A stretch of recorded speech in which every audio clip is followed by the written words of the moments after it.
Good morning and welcome to Unity Palo Alto Sunday Service Celebration Shelter Edition. I am Joe Angeles, the Sunday Experience Leader for our service today. And we are so thrilled that you chose to be with us this morning. And we have another great service planned for you today, starting with our renowned author, Gregg Levoy, as our guest speaker, and our fabulous Margo LeDuc as our soloist, and the delightful and dashing Russell Norman on the piano. So let us begin, as we always do, with an opening song. So, Margo, take it away.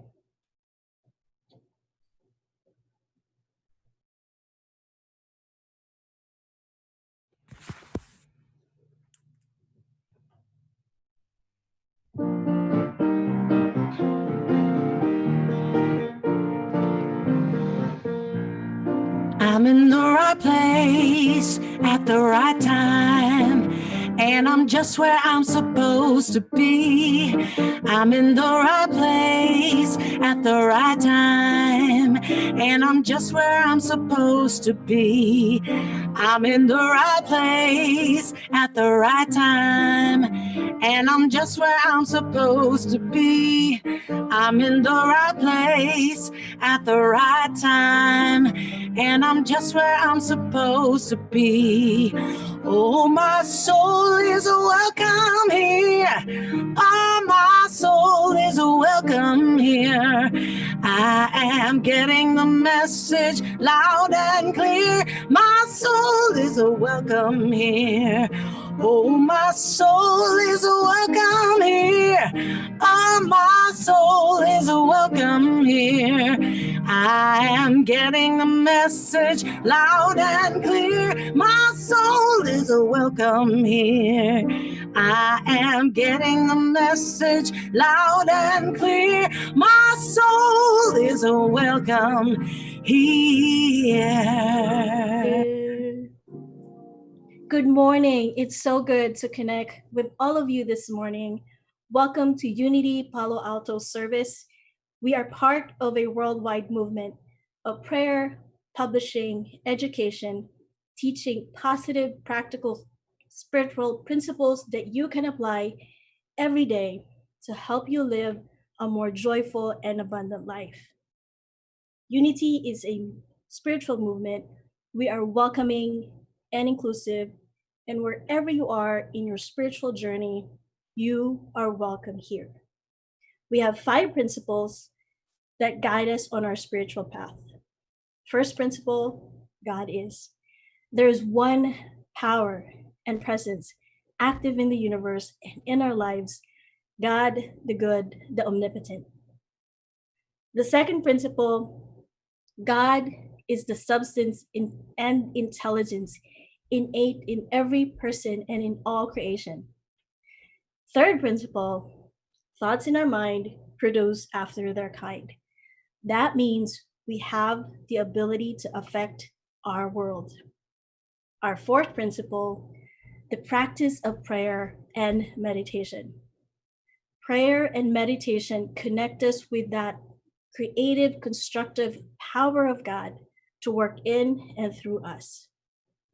Fifth principle is the practical applications. As we live according to these truths daily, we become who we were created to be, the living expressions of the image of God, which Unity calls the Christ. And these 5 core principles guide us living our vision statement. And I invite you to affirm our vision statement with me. Together, centered in God, we co-create a world that works for all. And so it is.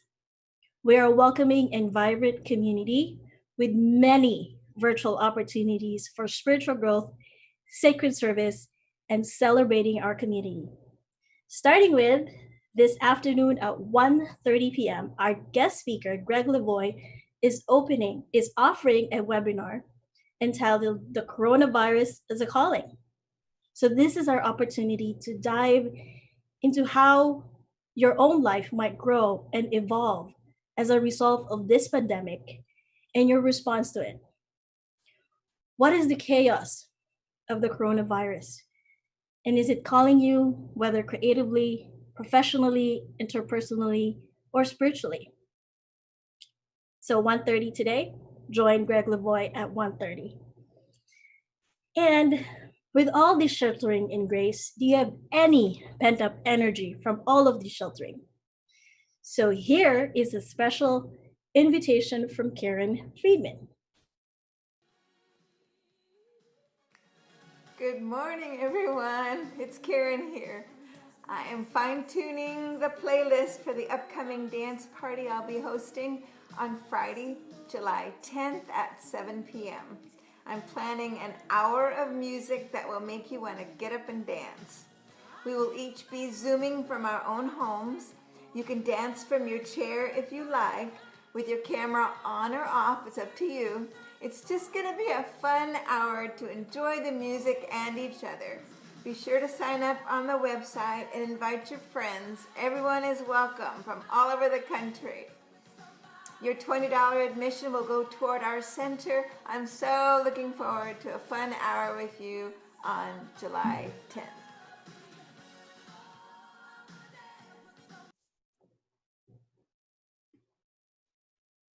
So get your tickets at our fundraisers page and check out two more of our pickup parties. One, 3 wellness sessions with Susan Lewis, and Dinner to Your Door. I like that idea, by Paul and Alice Goodwin. And just a reminder today, there's no spiritual coffee talk today or next week. Instead, your board of trustees invites you to the next financial Zoom next Sunday, July 5th at 11 a.m. to hear about the latest about our finances and our fundraising efforts. For information on these and other opportunities, go to unitypaloalto.org and check out all of our social media channels. There are so many ways to connect with us and share the good news that is Unity Palo Alto. And if you're watching us on YouTube or Facebook, we invite you to pop over to our chat room and greet each other. Or you can simply put your hand in your on your heart and send that love out to all your friends and family in unity. If you are tuning in for the first time or back from a long absence, we'd love to hear from you. We invite you to fill out an online connection card, which can be found on our website at www.unitypaloalto.org/live. Happy Sunday, everyone.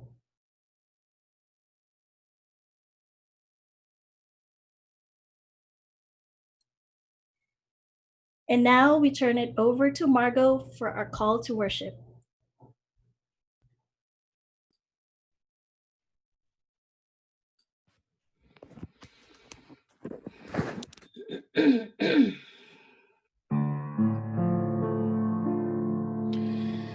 Listen, listen, listen to my heart song. Listen, listen, listen to my heart song. I will never forget you. I will never forsake you. I will never forget you.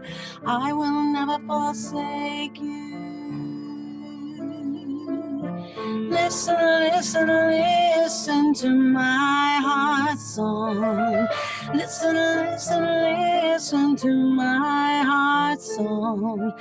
I will never forget you. I will never forsake you. I will never forget you. I will never forsake you.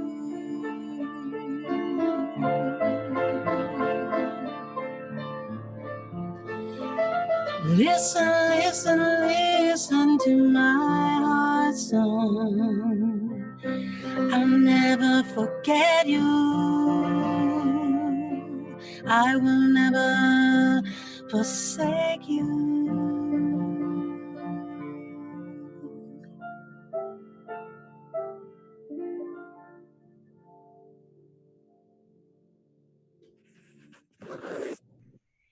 And now for our reading from our daily word. Today's daily word is will. I'll read our affirmation, then invite you to affirm it with me. Would you spiritual understanding guides my will? Would you affirm that with me together? Spiritual understanding guides my will. Each day, I use my will to make decisions, big and small, that affect the quality and direction of my life. Through the use of my human will, I may make choices out of fear or a sense of lack, or I may be driven by my desire for convenience, comfort, or the pleasures of the moment. The use of my spiritual will, however, directs my choices toward greater awareness of my divine nature. As I grow spiritually, I use my will to shine my Christ light even more brightly. I grow in willingness to co create with God as I release my willfulness to do everything on my own. As I live more intentionally from my divinity, the light of spiritual understanding dawns within me and directs my will. And our Bible verse for today is from Joshua chapter 1, verse 9. I hereby command you, be strong and courageous. Do not be frightened or dismayed, for the Lord your God is with you wherever you go.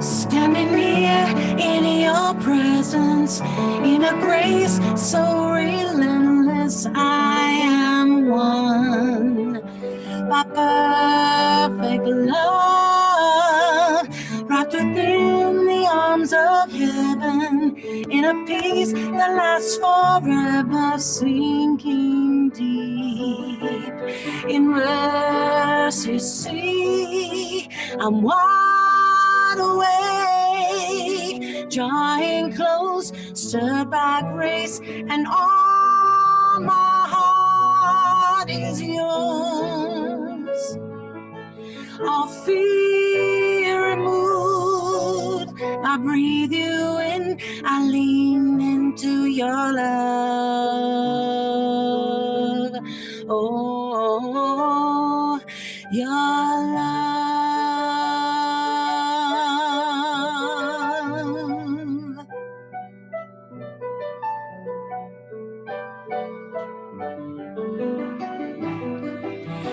Love so deep, it washes over me.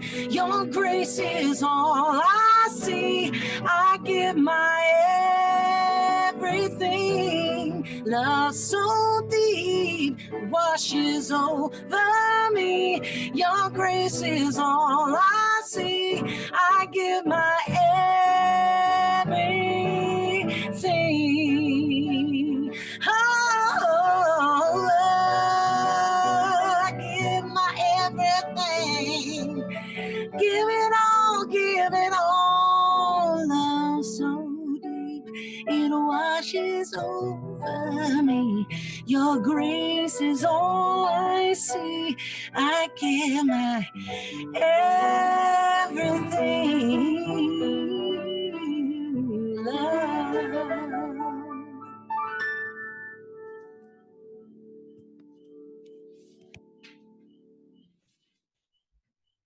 Thank you so much, Margo, for that beautiful song. So, our guest speaker today is the author of best selling books, Callings, Finding and Following an Authentic Life, and Vital Signs, The Nature and Nurture of Passion. His work and passion are helping you get to the heart of what makes you passionate. He's a lecturer and seminar leader in the business, educational, governmental, and human potential arenas. and he is a favorite here at Unity Palo Alto. It is my pleasure to introduce to all of you Gregg Levoy. Take it away. Thank you for the introduction. I appreciate it. And thank you, Margo, for that beautiful song. I appreciate it. Hello, Unity folks. I'm delighted to be able to share some thoughts with you this morning. And I hope this day finds you in good health and good spirits and good sanity during these tumultuous times, but also opportune times. And speaking of, I recently the brave new world of online teaching and presenting, which only took me 10 years and a plague to finally come around to doing. I love teaching, but I've always been a high touch, low tech kind of a teacher. So I've always opted for the in-person teaching opportunities. But those, of course, have, that's all abruptly changed, as most of our lives, I think, have abruptly changed. And I'm essentially in the business of public gatherings. So lectures and workshops and conferences and retreats and such, and all of those have pretty much been going the way of the dodo bird lately and for the rest of the year. And if you yourself are a teacher of any kind, or a performing artist of any kind, or you work for a company whose doors have closed, you're having to adapt, as am I. I mean, at least if we want to continue sharing our work with the world and making an income of some kind. And at the risk of being blunt, nature has a pretty simple word for those who are unable or unwilling to adapt, to change, and the word is extinct. And I think it goes as much for the individual as it does for the species, all right? And the pandemic is very clearly calling on us to adapt, all right? Which is really another way of saying to grow, okay? So some of you may be familiar with the name Abraham Maslow. He's the psychologist who gave us the hierarchy of needs pyramid, okay? At the bottom, food, clothing, and shelter. At the top, self-actualization, okay? Although right before he died, actually, he added a new pinnacle to the top of that pyramid, and it's self-transcendence, all right? But this is what he said about the former pinnacle, which is self-actualization. He said, self-actualizing types. So these would be the people who tend to fulfill their potential. They're the types who also tend to make the growth choice over the fear choice routinely, okay? So Joseph Campbell, who gave us the hero's journey or the heroine's journey, said that phase one of responding to a calling, which of course is the beginning of any hero's or heroine's journey, phase one of responding to a calling is running from it, okay?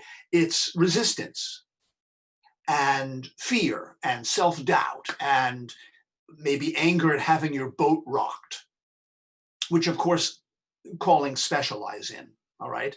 Though it's quite possible that the degree of resistance you might have to whatever the pandemic is calling for from you is probably proportionate to the amount of power and growth waiting to be unleashed once the no turns into a yes, okay? But clearly the pandemic is offering each one of us and all of us collectively an AP class, okay? A graduate level class in boat rocking, okay? As well as in adaptation.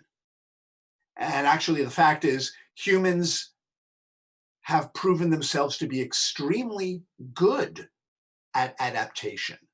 when we set our minds to it. All right. So whenever a vaccine finally shows up for the coronavirus, it is going to be based on the following wisdom, which is really the bedrock of the entire science of immunology. And that is that you introduce a little bit of chaos into the system to strengthen it. All right. You shake it up for the sake of helping it evolve and grow. Okay.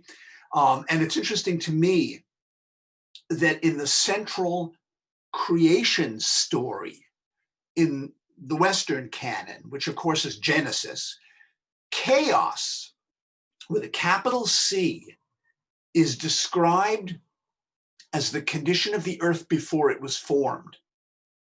Okay, so what I take that to mean is chaos precedes creation. Okay, chaos precedes creation. And if we deny ourselves the one, we're going to deny ourselves the other. All right. So this actually reminds me of something that the comedian Red Fox, remember Red Fox? He used to say, heroes are not born, they're cornered.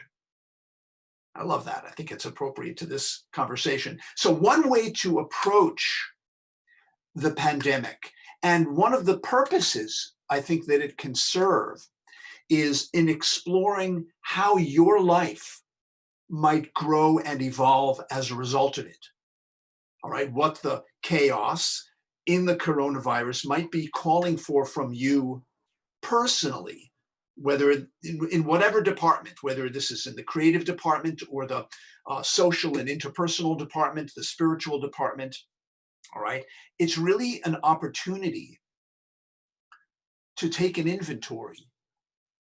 All right, to sort of step outside and look back in through the shop window at your own life. How are you responding to this event? What are you learning? What are you discovering about yourself? Where are growth and creation being evoked or provoked is probably more likely the case, right? And I think it's useful to consider these questions in a personal context, not just a planetary context. All right. So this is not so much what is the pandemic calling for from us as in humanity, but what is it calling for from you personally?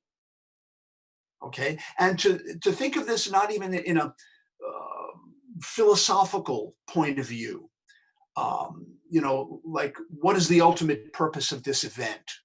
Or how might this be a reset for humanity, but how might it be a reset for you?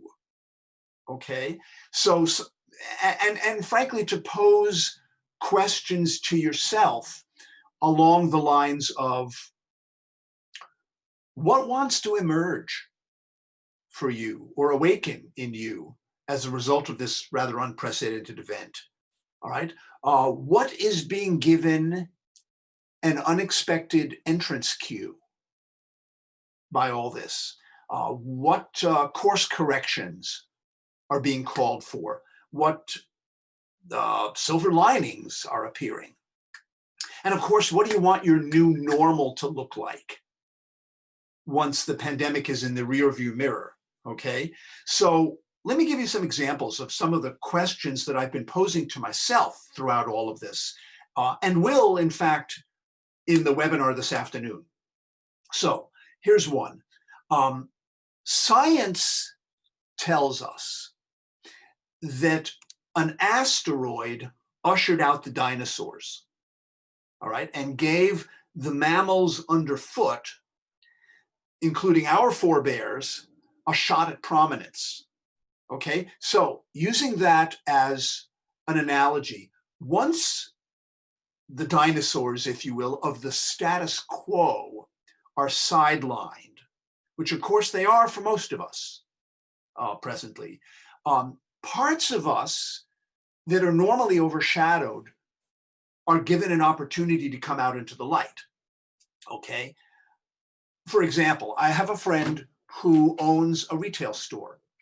And he said that because he has no customers coming through the store anymore, though he's in the store most of the time doing the online part of his business, but he said, because I have no more customers coming through, he said, I've realized this is a huge relief to me after all these years, because I realize I'm not actually not as much of, I'm more of an introvert than I thought I was.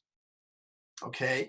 And in fact, he said his sense of identity, his reputation as Mr. Social doesn't actually fit him anymore.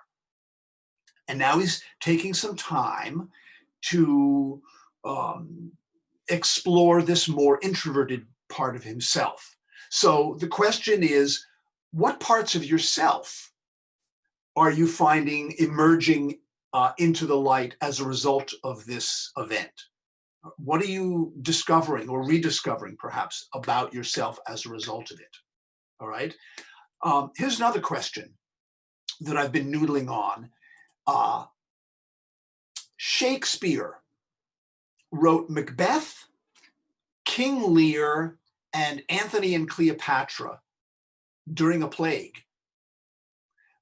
Sir Isaac Newton discovered gravity and invented calculus while in quarantine for the bubonic plague. Okay. And at the risk of putting myself into the same sentence with Sir Isaac Newton and William Shakespeare, I myself have discovered that the pandemic has been one of the best things to hit my writing in years, because it's given me a tremendous focus and a very compelling, juicy subject to sink my teeth into. Okay, so another question, and this is not to diminish the misfortune that a lot of people are experiencing as a result of all this, but it's possible that the sudden disruption in our daily rhythms, and certainly the isolation, might actually turn out to be a boon to our creativity, our inventiveness, our resourcefulness. All right. I'm not saying you're going to discover any fundamental laws of the universe, or write the next Macbeth, but you might just finish that novel that you've been daring and double daring yourself to write for ever. You might take up the guitar. You might finally get on the bandwagon with online teaching. You might start a garden. You might finally get around to some of those home improvement projects that you've been putting on the back burner in deference to the daily grind. Okay, so a question you might ask is, what, if any, bursts in creativity, however modest, are you experiencing as a result of all this? Where is that kind of energy showing up in your life? All right. Here's one more. Some people think that the pandemic is just a biological event. This is just an organism wanting to reproduce. Okay, there's no ultimate purpose to this for these people. There's no grand scheme of things at work, no grand purpose, no nature sending us to our rooms to think about what we've done. Okay, which is one of the memes, of course, that's been making the rounds throughout all this. That this is just predation. This is not punishment. Okay, and then there are those who genuinely believe that this is the dawning of the age of Aquarius. Okay, this is the beginning of the great turning. All right, the new consciousness. All right, the long hungered for reset for humanity. Okay, and to be sure, there's plenty of opportunities in all of this for the spiritual optimists. Okay, lots of lessons to be had in unity and interconnectedness and compassion, service, non-attachment. Okay, so to whatever degree you resonate to the second line of thinking, okay, that there's meaning and purpose in all of this, maybe even a lesson. What would that lesson be for you? Okay, again, not for humanity, but for you personally. If this event has come to teach you something, what do you imagine that would be? All right. So an interviewer once reportedly asked Albert Einstein, of all the questions you've posed into the mysteries of the universe, Mr. Einstein, what do you think is the most important question to ask?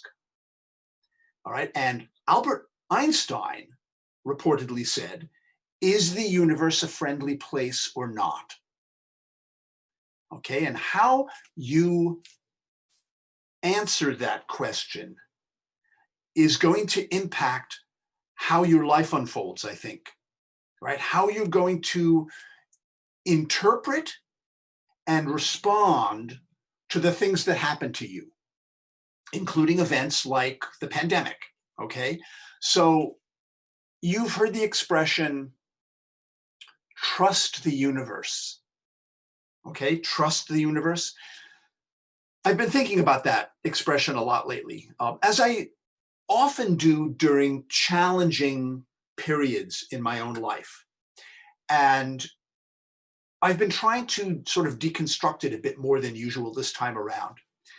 And I've been wondering, what exactly does that mean, to trust the universe? What does that mean? What aspect of the universe is it that we're trusting when we say we trust the universe? And is this a skill you can build? Okay, so this idea of trusting the universe, it goes by a lot of names, and frankly has a very noble lineage. Okay, let go and let God. Okay, trust the process. Have faith. Don't push the river. Thy will be done. Okay, so the definition of trusting something, and I just took this from the dictionary. The definition of trusting something is believing in its reliability. Okay, so right off the bat, there's a catch here, because the universe is certainly reliable. I mean, the sun comes up, the sun goes down, gravity works, etc. But the universe is also reliably unpredictable. I'm thinking of chaos theory, for instance, or Murphy's law, okay, or the law of entropy, or the shit that happens. You know what I'm saying? So saying that you trust the universe has to include trusting that it is reliably chaotic and random, which are, of course, forces that certainly operate on affairs down here on the home planet, and in our own personal lives, I think. So trusting the universe really means trusting it to be itself, which is a combination of predictable and unpredictable. Okay, it's reliable and unreliable. All right, this requires a skill that I once heard somebody describe as heroism redefined for the modern age. I would add, of course, heroinism redefined for the modern age, which is the ability to tolerate paradox. Okay, to hold two seemingly contrary forces or ideas or impulses or beliefs inside you at the same time and still retain the ability to function, if not hang on to your cookies. Okay, and so, for example, faith and fear, all right, power and vulnerability, us and them, my will and thy will, reliable and unreliable, okay? And paradox requires that we bring these opposing seemingly opposing forces together to talk to one another. Okay? Tolkien, who wrote The Lord of the Rings, said, it doesn't do you any good to leave a dragon out of your calculations if you live near him. Okay? So trusting the universe and finding meaning and purpose in this particular manifestation of the universe, which is the pandemic, might ultimately be a matter of staying in conversation with the universe, in co-respondence with it. Okay? And there's lots of ways of doing that. Dialoguing with the dragons in your life, asking for dream guidance, all right? Listening to your body, trusting intuitions and synchronicities, meditation, spending time in the natural world, okay? The great outdoors, or journaling. I mean, journaling is a beautiful way of striking up a conversation with the universe. I'm thinking of something that Ira Progoff once said. Ira Progoff is sort of the grandfather of what's called intensive journaling. And this is something he developed back in the 1960s. And he said that the purpose, the point of journaling is to go down deeply enough into your own well that you eventually hit the stream that's the source of all the wells. It's beautiful, isn't it? And what a perfect tool, therefore, for being in conversation with the universe, the grander scheme of things, the bigger picture. And also just feeling your way through events like the pandemic, okay? So one of my own responses to this event has been to rearrange my morning routine to now include an act of trust rather than just an abstract notion of it. So now my morning routine includes 15 to 20 minutes of playing the piano before I come in here to my office to start working. And this is a way of demonstrating to myself that I could afford the time to do that. Okay? So I'm responding to not just the pandemic, but the financial anxiety that it's brought on. I'm demonstrating to myself every morning that I can afford the time to do this, an act of trust bundled into my morning. Okay? And in fact, one of the diagnostics that I use anymore to tell whether I'm trusting the universe or not is when I make counterintuitive decisions like that. Okay? Decisions that run counter to reason and logic. So in other words, responding to fear, for instance, with surrender rather than always striving, okay? Or choosing passion over security sometimes, or making the growth choice over the fear choice, or trying to allow things to happen rather than always trying to make them happen. All right, make money, make a living, make an income, make headway, make a difference, make love. I mean, there's just a lot of making, not so much allowing. Okay, so ultimately, trusting the universe may not even really be a practical or even psychological enterprise as much as a spiritual enterprise. In other words, it may not necessarily be about strategizing and pounding the pavement and creating new affirmations and doing behavior mod of some kind, all of which are terrific ideas. But I think it may ultimately come down also to just sitting respectfully with things as they are. Sitting respectfully with things as they are, okay? Allowing yourself to feel what you feel during all this without even needing to understand it, no less do something about it, All right, make something happen in relation to those feelings. And I think it also requires a certain forbearance for mystery. Just the willingness to hang out in the dangle with mystery. Okay, not try to solve it, but just submit yourself to it. And whether this is mystery that's out in the universe out there or in the universe that's in here. Okay, so in closing, I would humbly encourage you to answer Einstein's question. Answer Einstein's question. Is the universe a friendly place or not? And maybe even to consider why you believe the universe is either a friendly place or not. Okay.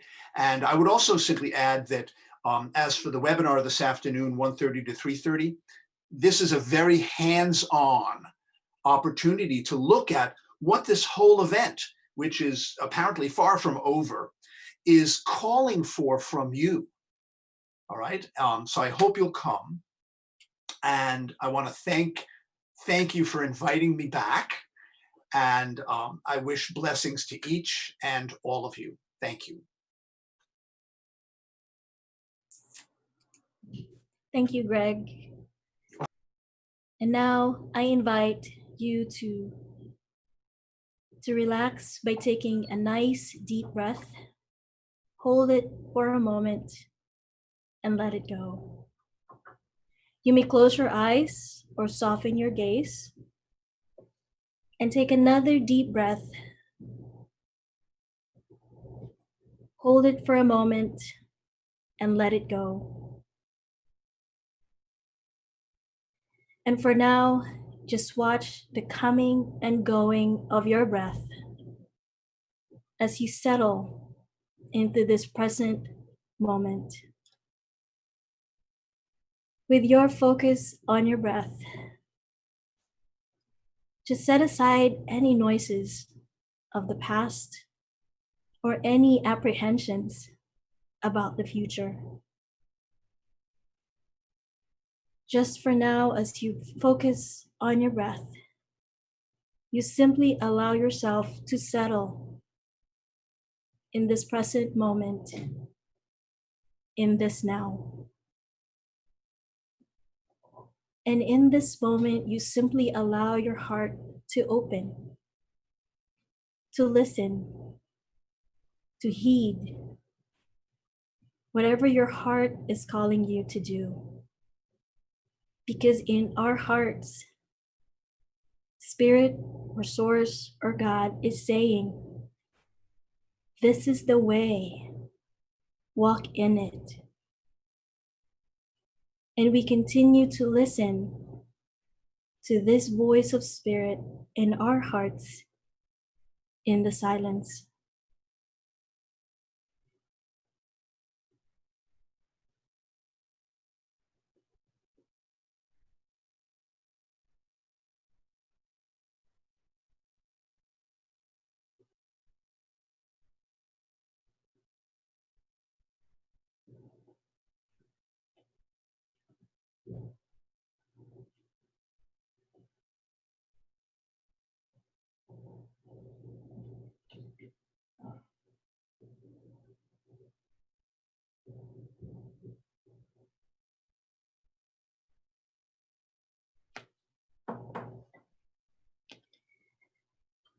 In Spirit, we are grateful for all your sounds of guidance, whether they be small whispers or big bangs. We are grateful through all of our practices in meditation, in journaling, through our intuition, to listen to your paradoxes, for the understanding and the wisdom to understand them all. We are grateful for our will, from our willfulness to your willingness, to know that we are indeed living in a friendly universe. And for this truth, we are so grateful. And for this truth, we sing the Alleluia.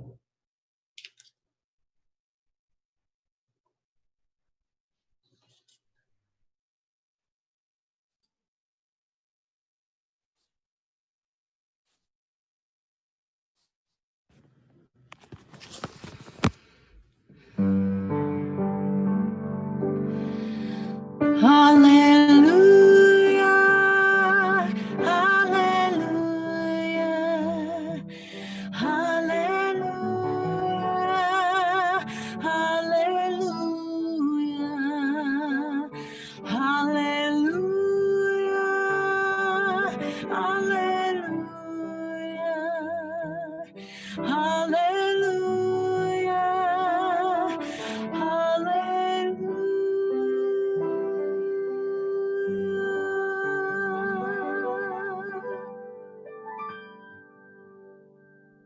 You may open your eyes if you haven't done so and return your consciousness to the space.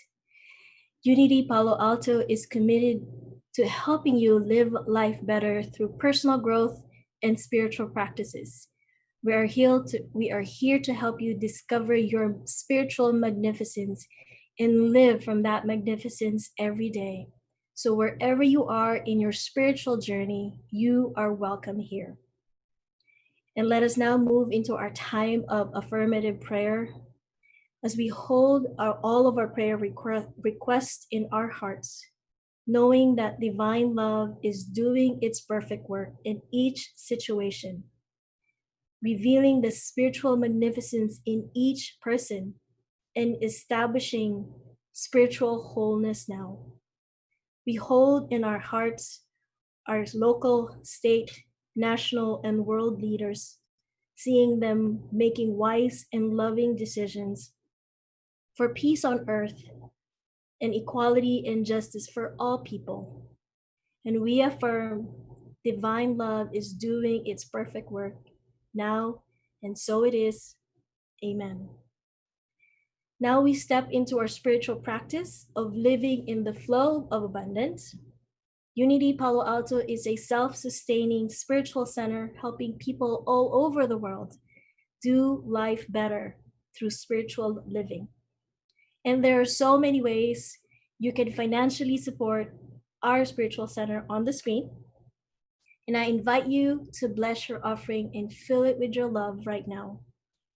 The affirmation we say is on the screen, and I invite you to affirm it with me. Divine love, as me, blesses and multiplies all that I have, all that I give, and all that I am.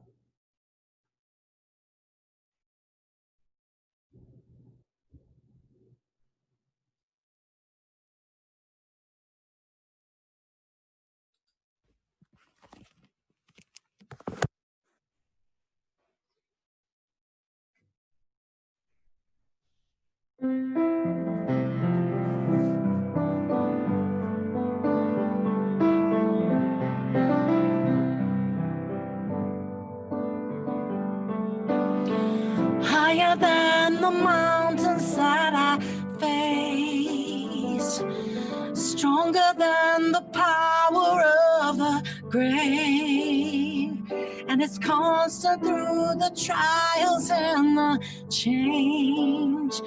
One thing remains, one thing remains. Your love never fails, never gives up, never runs out on me. Your love never fails, never gives up, never runs out on me. Your love never fails, never gives up, never runs out on me. Your love.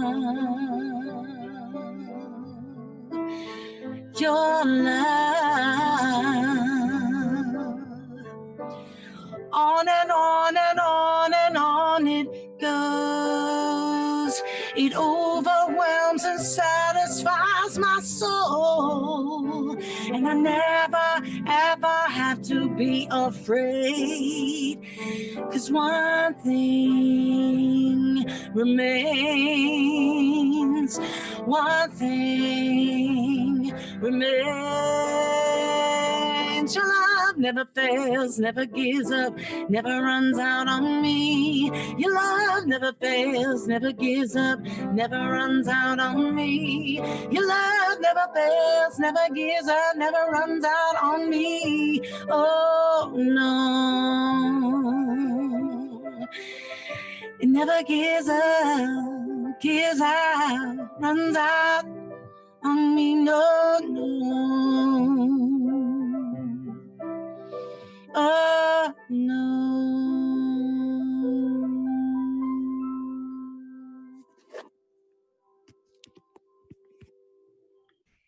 Thank you, Margo. And now our prayer for protection. The light of God surrounds us. The love of God enfolds us. The power of God protects us. The presence of God watches over us. And wherever we are, God is, and all is well. Just a reminder, today there's no virtual coffee talk today or next week. It will return on July 12th. And since we don't have the coffee talk today, head over to the seminar, the webinar actually by Gregg Levoy this afternoon at 1:30. You can still register on our website. And I wish all of you have a wonderful week. Love and blessings.